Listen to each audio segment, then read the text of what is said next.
At 89.5 FM, this is listener-supported radio, WVPR in Windsor, Vermont. And now, the Hall of Fantasy. Welcome to the Hall of Fantasy. Welcome to the series of radio dramas dedicated to the supernatural, the unusual, and the unknown. Come with me, my friends. We shall descend to the world of the unknown and forbidden, down to the depths where the veil of time is lifted, and the supernatural reigns as king. Come with me and listen to the tale of The Crawling Thing. Be quiet. I don't want to wake the others. Look at the cage. What do you mean? The mouse. What happened to the mouse? Let's go over to the cage. The spider, it's doubled in size again. I know. The mouse is gone. Now, look at the partition between the two pens. But there isn't any partition. That's right. And I don't think the partition slipped down between the two cages. I think that the two holders for it were opened and then the partition slipped down. But that means you're endowing the spider with intelligence. Yes, that's right. Remember what I said earlier? What would happen if the yes quantity also enlarged the ability of the brain to think? Well, it's happened. That spider will kill. It can think. That hairy, crawling thing can think. In just a moment, the Hall of Fantasy will present The Crawling Thing. And now for our story. An original tale of fantasy by Richard Thorne entitled The Crawling Thing. Quite by chance, I've come upon this little diary of Emery's. The mirror of a man's mind. I shall read you only those parts which concern the experiment. The months which brought him into contact with his ultimate death. Oh, yes. It begins on this page. July 7th. Today I met Dr. Henry Sindler. I've always recognized him to be one of the greatest research men in this field. I applied for the position of his assistant. I only hope that he accepted me. It would be a great opportunity for me if I managed to get the position. I remember when he walked out to meet me. I take it that you are Mr. Bolton? Yes. Sindler, Dr. Henry Sindler. Yes, I know. Please sit down, Mr. Bolton. It distresses me to see a man like you nervous and shaky. I'm not going to hurt you. Well, I'm sorry, sir. Now, you no doubt are aware that I drive my assistants to a state of utter exhaustion, that I expect quite a good deal from them. Yes, I'm aware of that, Dr. Sindler. Yes, all right, good. And thank you for coming to see me, Mr. Bolton. I have many other applicants to see before the day is over. If you are accepted, we will notify you. The Dr. Sindler... That is all, Mr. Bolton. Good afternoon.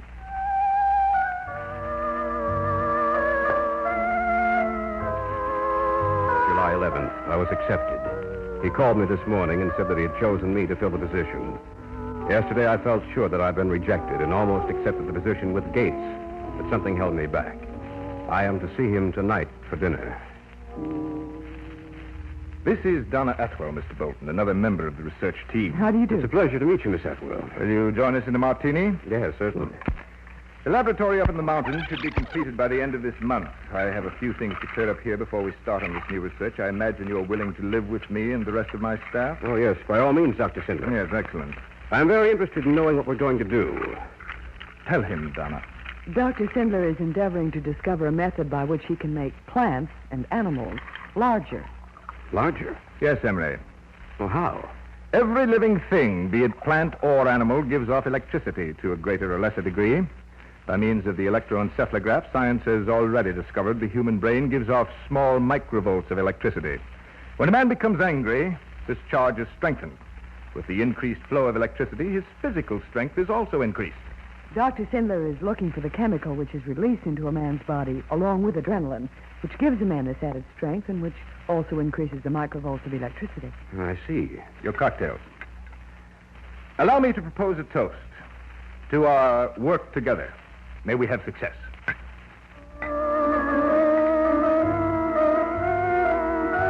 July 23rd. The laboratory is finally completed. Sindler and I are going up by car tomorrow. I am impatient to begin. July 24th. We arrived shortly after noon today. I'll take you on a tour of the building later, Emery. Now I want you to meet the others. Donna, will you and Dr. Henderson come into my office, please? Yes, Dr. Sindler. Besides the four of us, the only other persons in the building are the cook and janitor. I dislike having too many people engaged on one problem. You understand, of course. Certainly. Miss Atwell and Dr. Henderson have been my colleagues on several other occasions. Well, the building is perfect, Henry. Yes, Henry, they've certainly given us everything to work with this time. Emery Bolton, this is Dr. Paul Henderson. You already know Miss Atwell. How do you do? Glad to have you with us, Bolton. Emery, you are to work on the effects of the unknown chemical which is released into the body at moments of anger or peril along with adrenaline. I shall try to isolate the chemical. You are to discover what effect it has upon the nerves and brain.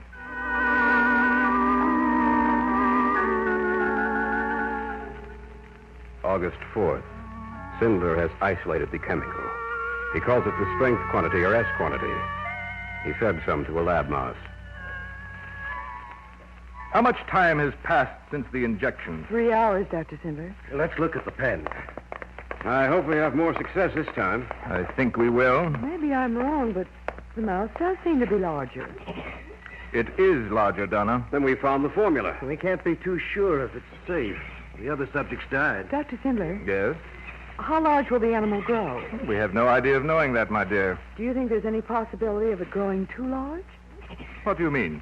We're changing the size of that animal beyond all proportion to what nature has evolved. Do you think there's any possibility of the subject growing too large for us to handle? That mouse there might grow into some hideous monster that could destroy us all.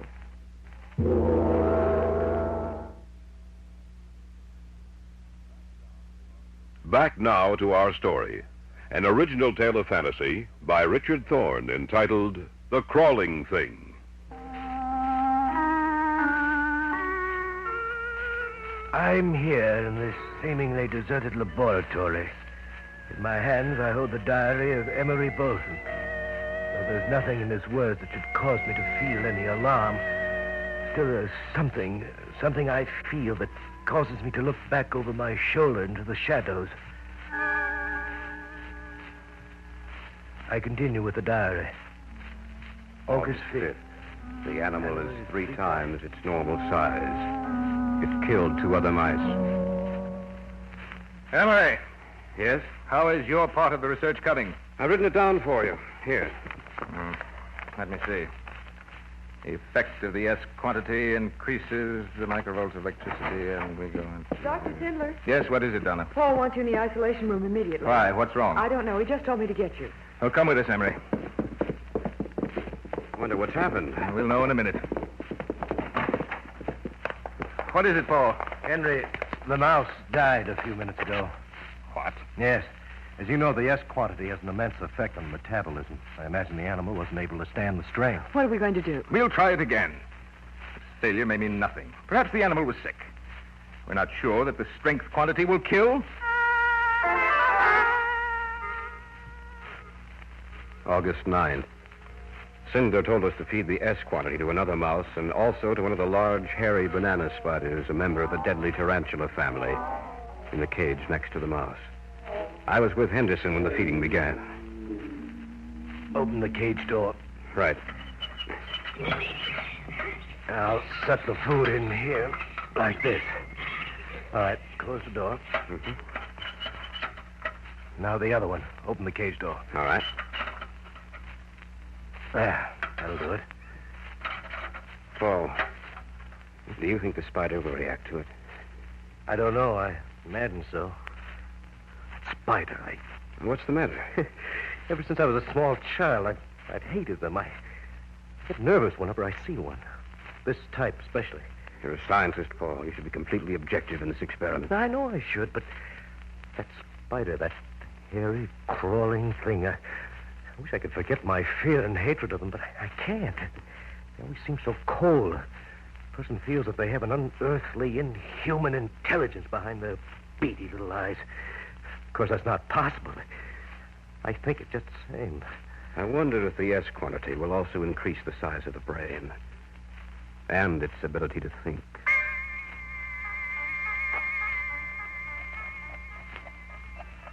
Still, August 9th, 4 hours later. The mouse has increased slightly in size, but the growth of the spider has been amazing. Its size has been more than trebled. It's almost as large as a child's fist. August 10th, 3 in the morning. Henderson woke me and went into the isolation room where the mouse and spider were kept in a double cage. Be quiet. I want to wake the others. Look at the cages. The mouse. What happened to the mouse? Let's go over to the cage. The spider. It's doubled in size again. I know. And the mouse is gone. Now, look at the partition between the two pens. There isn't any partition. That's right. It slipped or was moved down to the bottom of the cage. Then that means that the mouse and the spider had nothing to separate them. But what happened to the mouse? Don't you know, Emery? Unless what? Unless the spider. And that's just what happened. Another thing, Emery. I don't think the partition slipped down between the two cages. I think that the two holders for it were opened and then the partition slipped down. That means you're endowing the spider with intelligence. Yes, that's right. Remember what I said earlier? What would happen if the S quantity also enlarged the ability of the brain to think? Well, it has happened. That spider will kill. It can think. That hairy, crawling thing can think.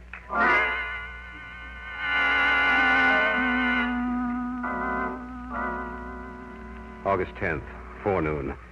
I didn't get much of a chance to see Sindler before 11. When I did, I discovered Henderson had already told him what had happened in the isolation room.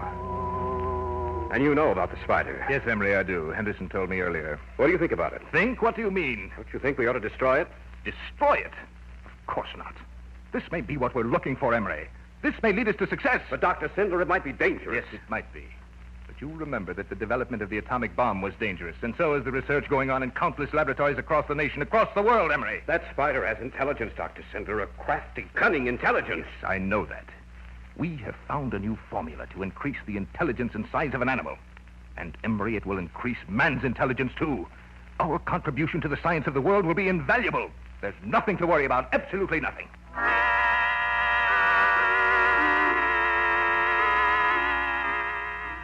August 15th.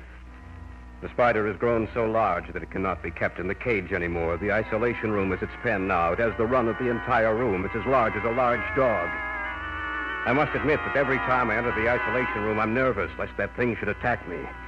But it generally stays over in one corner of the room. Apparently, it has no desire to harm us. August 25th.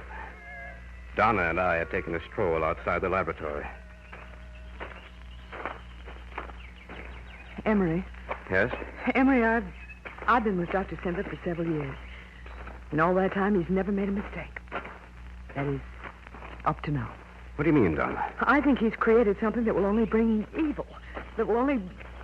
Oh, I wish I had the words to express myself. I know exactly how you feel, Donna. I've talked to him about this before. I'm going to talk to him again when we get back. I wish you would, Emery. I wish you would.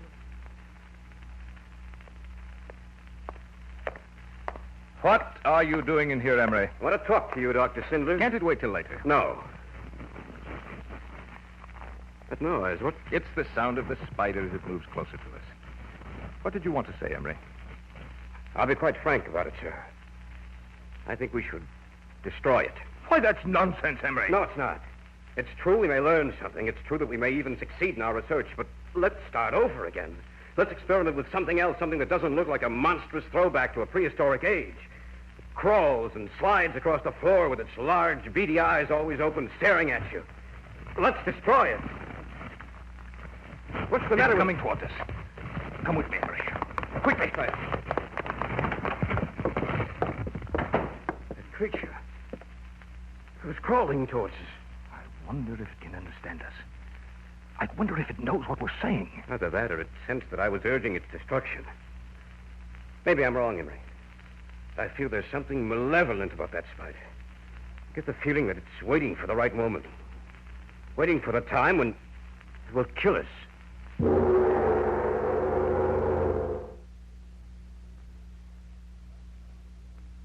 Back now to our story. An original tale of fantasy by Richard Thorne entitled The Crawling Thing.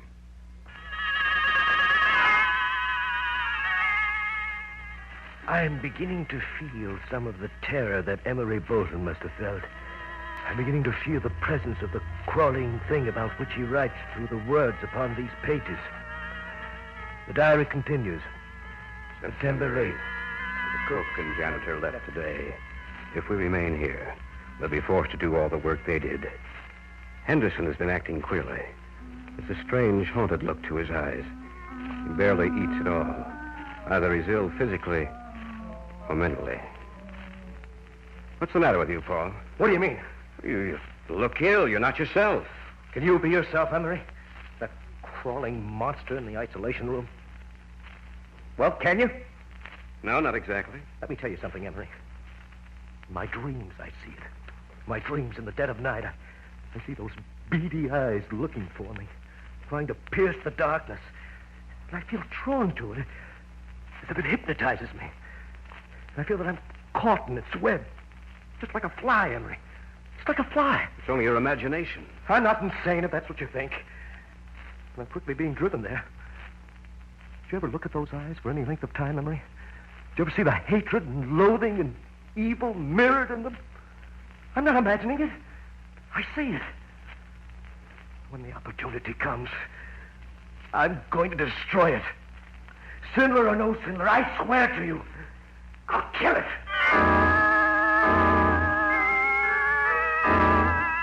October 10th. Henderson has been so quiet lately, but I know he has some plan in his mind. Some plan that will culminate in the destruction of the spider. Sindler hasn't noticed any change in Henderson. He's engrossed in his work. October 16th. Henderson whispered to me this evening that tonight he will kill the spider. I sit in my room and write this, with only the desk lamp lit. It is almost 11 o'clock now. And I have the feeling that the moment is drawing near.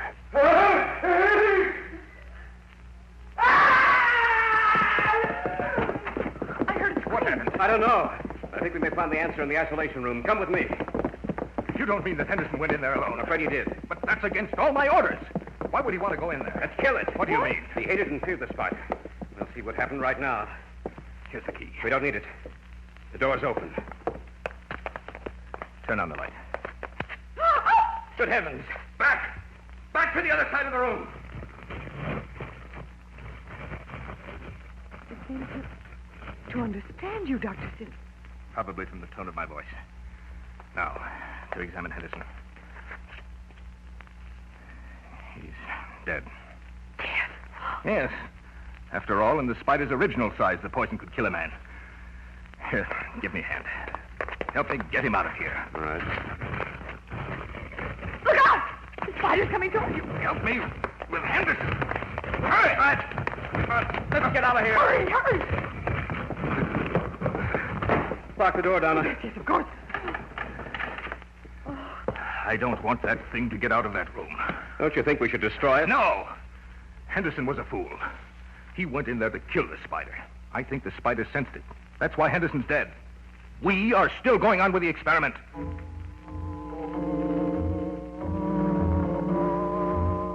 October 17th, we buried Henderson in the graying light of dawn. Even Sindler was quiet. October 18th, I am in charge of feeding it. Donna and I were in the isolation room today when a curious thing happened. Emery, look. What's wrong? The spider. It's crawling over to the table where the S quantity is. I wonder If what? the spider's trying to get more of the S quantity. Stop growing now because we stopped the injection. If it were to get more of the serum, it would grow larger. Going to get that bottle and take it out of here. Be careful, Emery. Don't worry, I will. Look out! He won't me get past. Maybe we better get out of here. Oh, it's crawling towards the table. We have to stop We it. can't. It's lifting one of its legs. What is it trying to do? Get the bottle, Donna. The bottle of serum. Knock the bottle to the floor. It's going to drink that serum. Let's get out of here. You're right. What are we going to do, Henry? I don't know. I heard some commotion down here. What's the matter? Spider just got through knocking the bottle of chemical serum to the floor. What that means is Then it'll grow larger. I told you we should destroy that thing in there. Now it's too late. We don't know how large it'll get. Be quiet. I have to think. That's right. Use your mind now, Cinder, when it's too late. We had a chance to destroy it earlier, but no, you wouldn't have any of that. A man of science, that's what you are. But you're a fool, too, Cinder. A stupid, misguided fool. That thing in there can kill us all. What the hell? It's trying to break the door down. We better barricade that door. If we don't, it'll break it down in a matter of seconds.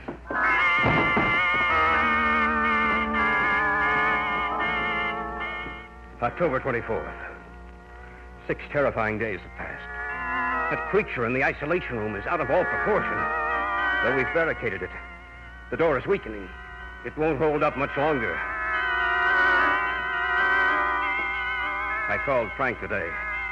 We can't leave that thing alone. If it were to get loose, we must destroy it. Cinder has a plan. We've placed explosives just outside the door. We'll give way any minute now.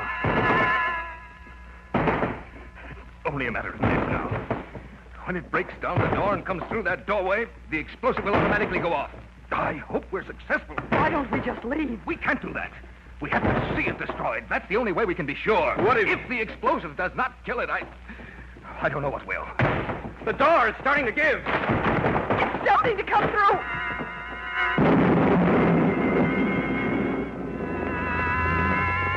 Ah!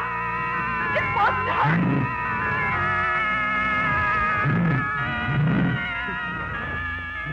Look at his eyes.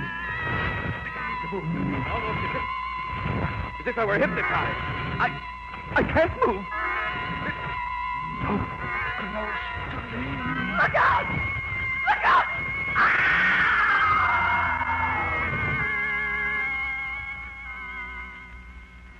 Even though the last entry in the diary was marked October 24th at 7 in the morning, in my mind I've reconstructed what must have happened after that last entry. There is evidence all around me of the death and destructive power of that hairy, crawling thing. It must have left the building after what happened. I'd better get back to the city and notify the... In front of me. Something so large. Gigantic eyes. Looming up at me. I can't move.